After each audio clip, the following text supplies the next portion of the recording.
Existem lugares no mundo muito assustadores que vocês não gostariam de visitar, como as cavernas de Sablinskaya, onde se esconde uma tribo de ferozes canibais.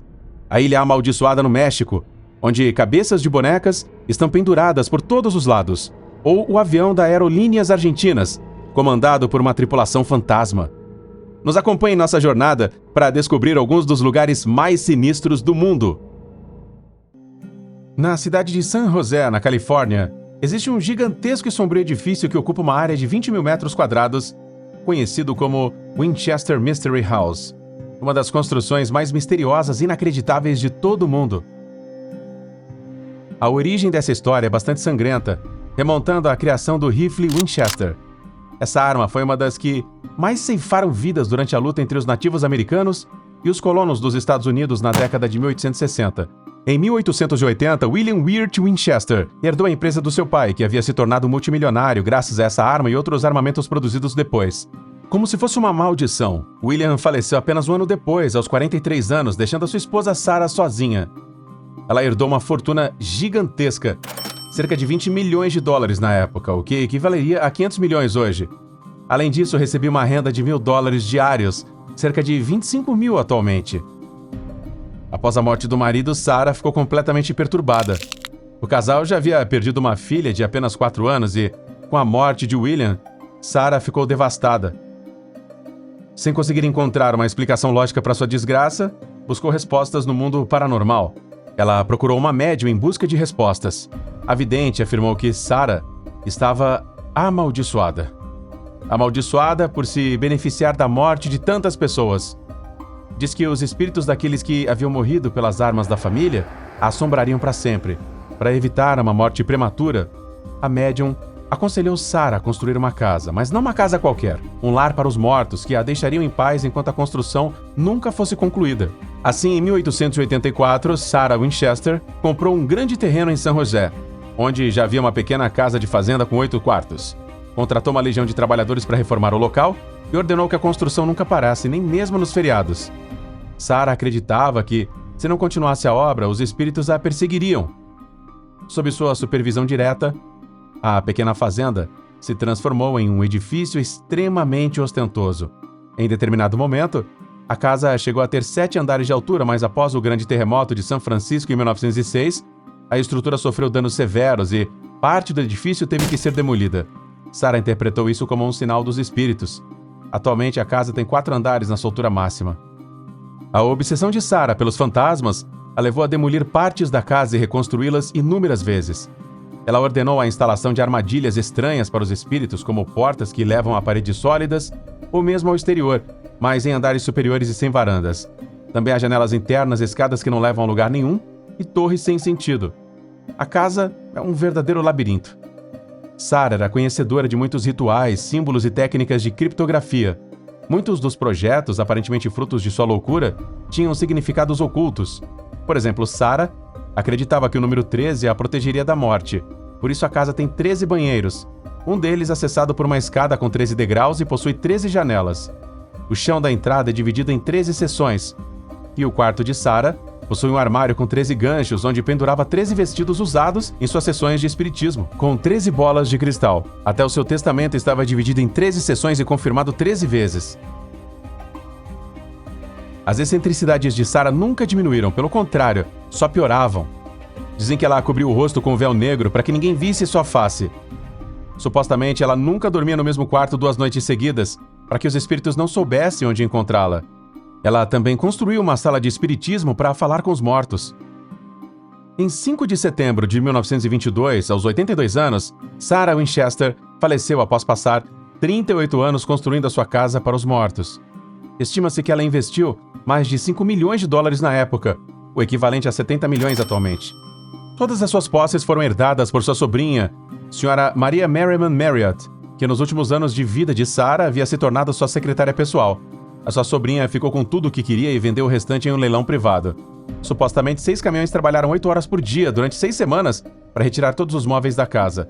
Enquanto isso, a mansão foi vendida em um leilão para um investidor local e, posteriormente, foi alugada por 10 anos para John e Mamie Brown, que 5 meses após a morte de Sarah abriram a mansão ao público. Mas, longe de assustar as pessoas, a mansão foi transformada em uma atração turística, The Winchester Mystery House, e começaram a ser realizados tours pelo edifício. Ainda assim, não se recomenda caminhar sozinho pela casa Winchester, pois ela é tão grande que, na época, os operários e criados precisavam de mapas para se orientar dentro dela. Os atuais proprietários alertam que, se alguém se aventurar sozinho pelo edifício e se perder, pode ser que jamais se ouça falar dessa pessoa novamente. A história de Sarah e da mansão é tão fascinante que, em 2018, foi lançado um filme de terror baseado nela, Winchester, estrelado por Helen Mirren. Há muitos anos, os visitantes do edifício comentam que o local é impressionante e assustador ao mesmo tempo. Muitos também relatam ter ouvido vozes de alguém que não estava lá, ou sentido estranhas correntes de ar quando não havia nenhuma janela ou porta aberta. E você, teria coragem de dar um passeio por lá? É muito comum ouvir histórias sobre casas habitadas por espíritos, mas isso acontecer em um avião não é nada comum. O ano era de 1979 e a companhia Aerolíneas Argentinas adquiriu seu segundo jumbo, o modelo Boeing 747-200, um gigante de 71 metros de comprimento e 174 toneladas de peso, capaz de transportar até 480 passageiros. Sua matrícula era LVMLO e por isso ficou conhecido por todos como Mallow. Operou até 1983, quando passou a prestar serviço para outras companhias como Metro International e Federal Express. Até que voltou a Aerolíneas Argentinas em 1990, onde continuou voando pelo restante da década. Nessa época, havia uma tripulante de cabine apaixonada por sua profissão, que tinha um carinho muito especial por essa aeronave. Ela era muito religiosa e, coincidentemente, o Mallow havia realizado seu primeiro voo em 8 de dezembro de 1978, dia da Virgem Maria na Argentina. Seu apego era tanto que, quando foi diagnosticada com uma doença terminal, consciente de que iria morrer, pediu para trabalhar exclusivamente nesse avião durante seus últimos dias. Faleceu poucas horas depois do seu último voo. Alguns meses mais tarde, enquanto Mallow estava sendo revisado nos hangares do aeroporto de Ezeiza, em Buenos Aires, uma figura borrada e translúcida apareceu para 2 mecânicos na bodega traseira de carga. Após o susto inicial, a aeronave foi completamente inspecionada, mas nada foi encontrado. Em outra ocasião, enquanto recebia uma manutenção, o pessoal de limpeza que trabalhava sozinho na cabine superior ouviu ruídos estranhos na seção de primeira classe. Um deles decidiu descer para verificar, e no meio do corredor central encontrou uma figura fantasmagórica feminina, vestida com o uniforme da companhia. Foi então que a lenda do avião assombrado e do espírito da comissária de bordo que o habitava se tornou popular. Mas os eventos misteriosos não terminaram aí não. No ano de 2000, durante uma escala no aeroporto de Barajas, em Madrid, 2 mecânicos da companhia aérea AirPlus também fugiram apavorados da aeronave. Posteriormente confessaram a um dos comandantes do voo que, enquanto trabalhavam na cabine de passageiros, sentiram a presença de uma entidade estranha. Finalmente, após muitos incidentes, em meados de 2001, o Mallow foi retirado de serviço e estacionado ao ar livre em uma área do aeroporto Ezeiza, para servir como fonte de peças de reposição para outras aeronaves da companhia. Entretanto, quando começaram a desmontar os motores, 5 mecânicos ouviram ruídos fortes vindos da bodega dianteira. Inspecionaram tudo minuciosamente, mas não encontraram nada. No entanto, ao retornarem à atividade, ouviram novamente ruídos estranhos, dessa vez dentro da cabine. Como não havia escadas e as portas de acesso estavam trancadas, um deles decidiu usar um guindaste para alcançar a fileira de janelas. Olhando para dentro, ele ficou paralisado ao ver uma aeromoça caminhando pelo corredor. Mais uma vez, o avião foi revisado de cima para baixo, mas nada foi encontrado.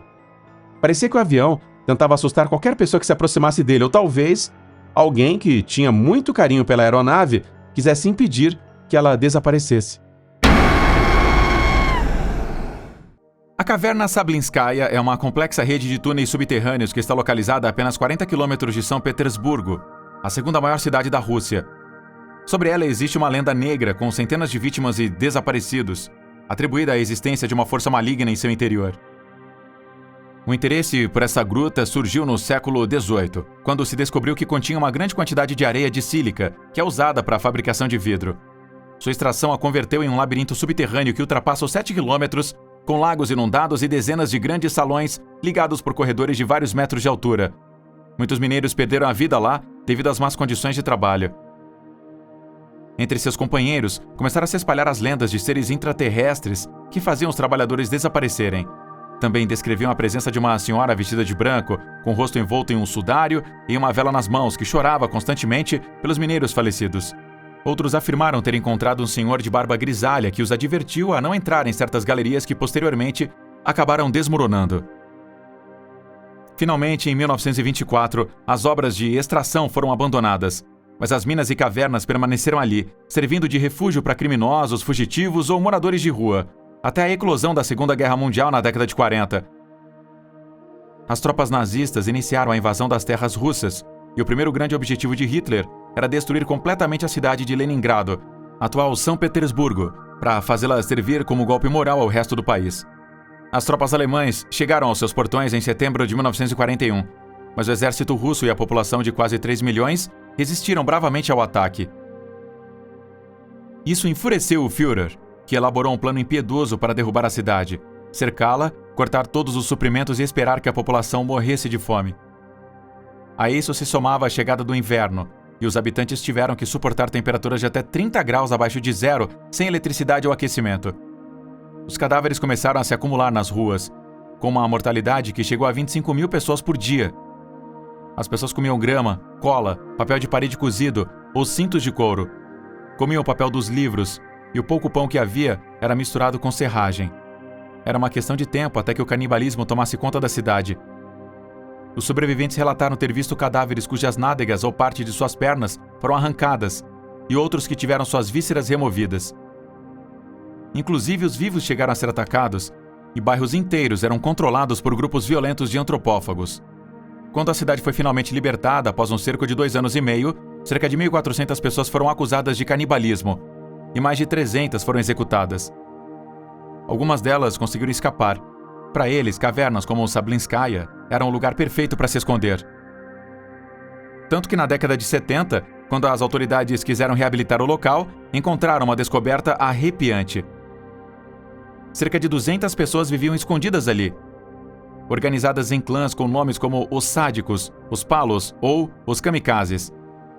As autoridades os evacuaram de lá, mas acredita-se que alguns escaparam novamente e se refugiaram nas profundezas. Atualmente, números oficiais contam que, cada ano, cerca de 20 pessoas desaparecem dentro da caverna Sablinskaya e seus arredores. Alguns especialistas apontam que a causa pode ser o perigo das áreas inundadas, algumas com areia movediça, mas a verdade é que não foram encontrados restos dos desaparecidos em seu interior. A polícia vai mais longe e acredita que os responsáveis seriam antigos habitantes das cavernas que ainda permanecem no local. Mas as galerias de Sablinskaya são tão extensas e intrincadas que pegar alguém é quase impossível. Por sua vez, os membros dos clãs que antigamente viviam ali dizem que muitos de seus companheiros também desapareceram sem deixar vestígios. O atribuíram a criaturas que viviam embaixo da terra. Por fim, as autoridades não tiveram escolha a não ser isolar a área e definir quais partes da caverna podem ser visitadas, sempre sob rígidas normas de segurança e com a premissa de nunca sair do grupo nem explorar áreas não autorizadas. Em uma delas está a galeria batizada como Sala dos Canibais, por seus antigos habitantes. Está decorada com diversos crânios e uma boneca sinistramente decorada pendurada no teto. A poucos metros, a cabeça decapitada de um manequim feminino também está pendurada de cabeça para baixo, e na saída da sala, uma tumba, a única em toda a caverna, onde repousam os restos mortais de uma das pessoas que morreram em seu interior em circunstâncias estranhas. Ninguém sabe quem a enterrou, apenas deixaram uma cruz de ferro no túmulo. Até hoje não se sabe se são fantasmas, criaturas do submundo ou um clã de antropófagos. A única certeza é que algo maligno e desconhecido espera nas profundezas da caverna Sablinskaya, para todos aqueles que se atrevem a se aproximar. Embora o México seja repleto de lugares paradisíacos, há um que o que produz se assemelha mais ao terror do que qualquer outra sensação. No meio de um pântano, as cabeças de bebê de plástico estão penduradas por toda parte. Estamos falando da Ilha das Bonecas, localizada nos canais de Xochimilco, no sul da cidade do México. Lá são construídas muitas chinampas, uma espécie de ilhas artificiais que são formadas por jangadas cobertas de terra e que serviam para expandir as terras agrícolas, que são alcançadas por meio de traineiras, que são barcos de madeira. Dom Julián Santana Barrera era dono de uma dessas ilhotas, completamente adornada por um monte de sombrias bonecas abandonadas. Começou a decorar o local com as alegres representações de figura humana a partir de 1950. Santana era um homem simpático, que sempre saía do bairro de La Asunción em direção a Chinampa, para colher a sua colheita, que então venderia. Mas pouco a pouco parou de fazer isso e se mudou para a mesma ilha por volta de 1975, se tornando uma espécie de eremita. A partir desse momento, deixou de vender e esta atividade passou para as mãos do seu sobrinho, Anastácio. Julián lhe confessou por que havia começado a colecionar sinistras bonecas. Supostamente o homem testemunhou como uma jovem menina se afogava entre os lírios do pântano, antes que pudesse fazer qualquer coisa. Desde aquele momento, o espírito da menina começou a assombrá-lo todas as noites. O pobre homem não era capaz nem de dormir.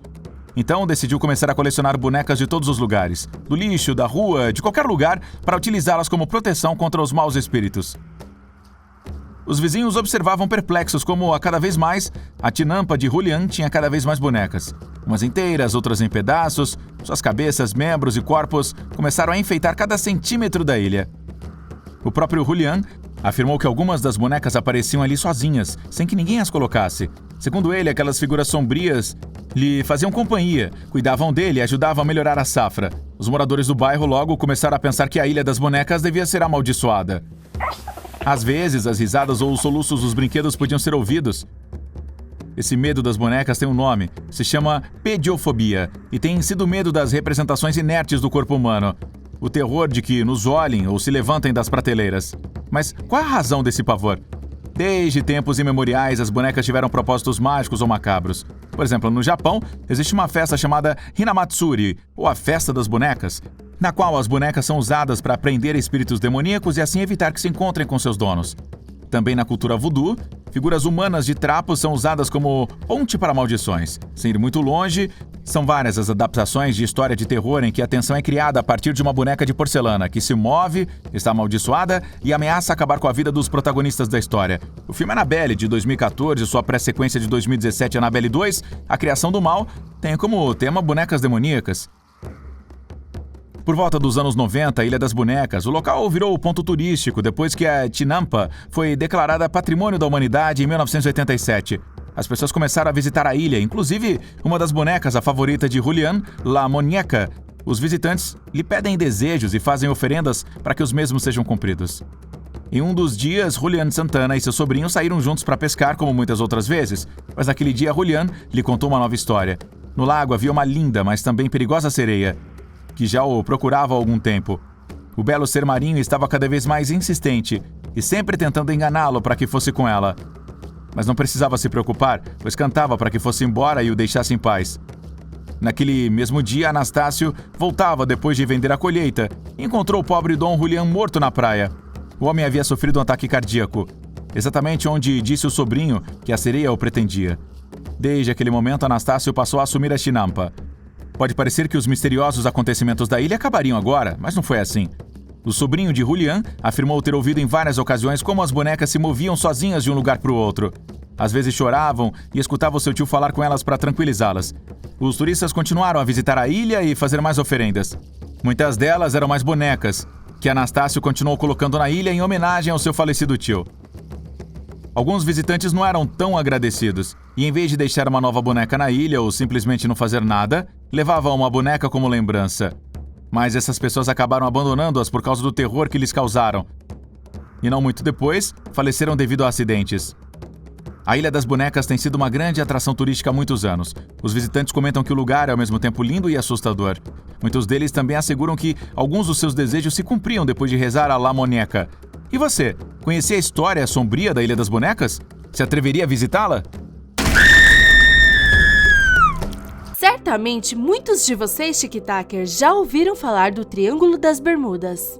Um vazio no meio do mar atormentado por desaparecimentos misteriosos e acidentes inexplicáveis. Mas você sabe onde exatamente ele está localizado ou o que acontece com ele? E, acima de tudo, quanta verdade existe por trás desse fenômeno paranormal? É uma extensa área geográfica no Oceano Atlântico, em forma de triângulo equilátero, cujos vértices vão das Ilhas das Bermudas a Porto Rico e até a cidade americana de Miami, na Península da Flórida. Unindo esses três pontos com uma linha imaginária, forma-se uma área de cerca de 1.800 quilômetros de cada lado e uma área de 1,1 milhão de quilômetros quadrados, mais ou menos do tamanho da Colômbia. Por estar localizado no sudeste dos Estados Unidos e ao norte das Ilhas do Caribe, é uma área com grande trânsito de navios. Antigamente, os navios passavam por lá para aproveitar os ventos e a corrente do Golfo. Mas, ao mesmo tempo, essas correntes traziam consigo um clima muito instável, com furacões constantes que representam um perigo para as embarcações. No século XV, quando Cristóvão Colombo cruzou essa área, disse ter visto uma grande chama de fogo que caiu no mar, e semanas depois, uma luz estranha apareceu ao horizonte. Mas o mistério que desencadeou esse mito aconteceu muito mais recentemente, em 5 de abril de 1945. O voo 19, um esquadrão de 5 bombardeios TBM Avenger, deixou a base de Fort Lauderdale, na Flórida, para um simples exército de treinamento. O tempo parecia estável, e os aviões tinham passado por manutenção recentemente. Quando estavam a alguns quilômetros da costa, o líder do voo, Tenente Charles Carroll Taylor, começou a relatar que tudo parecia estranho, inclusive o oceano. Pouco depois, o contato por rádio foi perdido, e a aeronave desapareceu sem deixar rastros. Foi decidido então enviar um hidroavião PBM Mariner à área para tentar localizar os restos dos bombardeios. A nave de resgate e seus 13 passageiros também desapareceram inexplicavelmente, e no relatório oficial, a Marinha atribuiu o acidente a causas desconhecidas. Mas os incidentes não aconteceram apenas no ar. Outro caso famoso foi o SS Marine Sulphur Queen, um navio de carga com 39 tripulantes a bordo. As últimas notícias dele foi em 4 de fevereiro de 1963, quando enviou uma mensagem de rotina.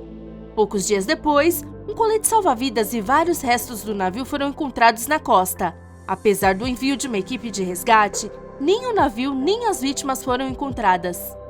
A imprensa começou a repercutir os estranhos incidentes na área, falando de um Triângulo do Diabo. Mas a popularização do local a nível mundial ocorreu com a publicação em 1974 do best-seller O Triângulo das Bermudas, do americano Charles Berlitz. Nele, o investigador paranormal coleta muitos outros casos, centenas de desaparecimentos de aviões e embarcações que demonstravam que algo estranho estava acontecendo naquele local. O livro vendeu 20 milhões de cópias em mais de 30 idiomas, e metade do mundo ficou obcecado em buscar uma explicação lógica ou não para estes estranhos acontecimentos. Falava-se de abduções de seres extraterrestres, portais que levavam para outras dimensões, até da existência no fundo do mar dos últimos sobreviventes da civilização perdida de Atlântida, que com sua avançada tecnologia interferiram nas embarcações humanas. Embora também tenha havido outras teorias mais científicas, como anomalias no campo magnético da Terra, que desabilitariam as bússolas de navegação, ou a emissão de bolhas de gás metano do fundo do mar, que ao emergir afundava os navios em questão de minutos. E até mesmo o estudo ainda garante que podem surgir ondas de até 30 metros no local. A verdade é que por trás da teoria do Triângulo das Bermudas existem muitas meias-verdades. Investigações de outros jornalistas, como o americano Larry Kush, mostraram que Charlie Berlitz havia falsificado alguns casos para dar mais mistério ao livro. Manipulações como mudança das condições climáticas de ruins para boas ou adições de eventos na área que não haviam acontecido ali. Alguns deles foram até completamente inventados. O senso comum nos diz que ter tanto tráfego aéreo e marítimo não é surpreendente que ocorram tantos acidentes. Na verdade, a grande seguradora marítima Lloyds determinou que a proporção é semelhante a outras áreas do equador terrestre e não cobra nenhuma taxa extra de seus navios para passar através dela. E a Administração Nacional Oceânica e Atmosférica dos Estados Unidos também não reconhece a sua existência, por isso não aparece nos mapas. Sentimos muito por quebrarmos a sua onda de mistério, tic-tacers, mas a verdade é que, embora a teoria do Triângulo das Bermudas não se sustente, em geral, muitos dos casos particulares de acidentes ou desaparecimentos permanecem até hoje sem explicações. Portanto, encorajamos você a ler mais sobre eles e tentar encontrar uma explicação. Quem sabe você pode se deparar com algum enigma muito maior. Não se esqueça de se inscrever e deixar o seu like se você curtiu. Até o próximo vídeo!